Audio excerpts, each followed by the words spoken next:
નમસ્કાર, હું છું પ્રિયા અને તમે જોઈ રહ્યા છો જનતા કી જાણકારી ન્યૂઝ। નજર કરીએ આજના સમાચાર। વેરાવળમાં ઇન્ડિયન રેયોનની ધરની ધોરાજી સરકાર રસ્તો પહોળો કરવા માટે વર્ષો જૂના વૃક્ષો કાપી નાખવામાં મશગુલ।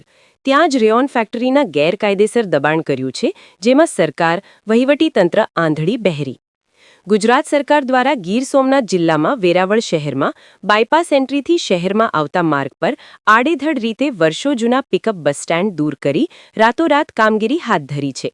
ત્યારે બીજી તરફ ગ્રાસિમ ઇન્ડસ્ટ્રીમાં એન્ટ્રી પાસેથી ગેરકાયદેસર રીતે રેલિંગ, જે રસ્તે જતા વાહન ચાલકોને પણ મુશ્કેલી પડી રહી છે।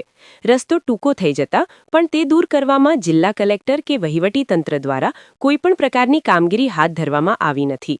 જ્યારે છે રોજ-રોજનું શાકભાજી વેચતા નાના વેપારીઓને સરકાર હટાવી દેવામાં પ્રથમ સ્થાને, જ્યારે બીજી તરફ ગ્રાસિમ ઇન્ડસ્ટ્રીમાં એન્ટ્રી પાસે લાંબી રેલીગો, જે ટ્રાફિકમાં પણ અડચણ ઊભી કરી શકે છે, પણ ત્યાં વહીવટીતંત્ર, જિલ્લા કલેક્ટર ચૂપકીદી સેવી રહ્યા છે અને નાના રોજગારી માટે ટળવળતા વેપારી પાસેથી નગરપાલિકા દ્વારા રોજ વસૂલાત કરવામાં તત્પર હોય છે।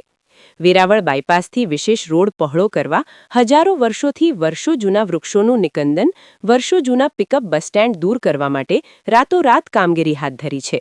ત્યારે નડતરરૂપ ઇન્ડિયન રેયોનની રેલિંગ વહીવટીતંત્ર દ્વારા ધ્યાન કેન્દ્રિત ન કરી તેમજ કોઈપણ પ્રકારની કાર્યવાહી કરી નથી।